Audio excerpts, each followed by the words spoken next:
এবার শুধু মিত্রদের জন্যই হরমুজে এক বিশাল ছাড় ঘোষণা করল ইরান। বাণিজ্যিকভাবে অত্যন্ত গুরুত্বপূর্ণ হরমুজ প্রণালী দিয়ে জাহাজ চলাচলের ক্ষেত্রে বন্ধুপ্রতিম দেশগুলোর জন্য হরমুজে ফি মওকুফ করার ঘোষণা দিয়েছে ইরান।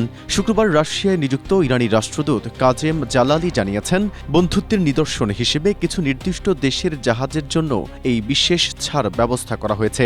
বর্তমান তালিকায় রাশিয়ার নাম নিশ্চিত করা হলেও অন্যান্য দেশের নাম এখনও গোপন রাখা হয়েছে। মিডল ইস্ট আইয়ের প্রতিবেদন অনুযায়ী ইরানের পররাষ্ট্রমন্ত্রী আব্বাস আরাকচি এর আগে বন্ধুপ্রতিম দেশ হিসেবে বাংলাদেশ, চীন, পাকিস্তান, ইরাক ও ভারতের নাম উল্লেখ করেছিল। তবে বর্তমানে এই দেশগুলো মওকুফের তালিকায় অন্তর্ভুক্ত কিনা তা নিয়ে কূটনৈতিক মহলে কৌতূহল রয়েছে। এদিকে ইরানের সংসদ সদস্য হামিদ রেজা হাজি বাবাই জানিয়েছেন যে প্রথমবারের মতো হরমুজ প্রণালী দিয়ে ট্রানজিটের জন্য ফি আদায় শুরু করেছে ইরান এবং সংগৃহীত অর্থ কেন্দ্রীয় ব্যাংকে জমা হয়েছে। পারস্য উপসাগর ও ওমান উপসাগরের মধ্যবর্তী এই সংকীর্ণ জলপথটি বিশ্বের 1/5 জ্বালানি তেল পরিবহনের একমাত্র পথ। ইরানের এই নতুন টোল নীতি ও মিত্রদের প্রতি বিশেষ ছাড় বিশ্ব রাজনীতি ও জ্বালানি বাজারে এক নতুন ভূ রাজনৈতিক সমীকরণ তৈরি করেছে।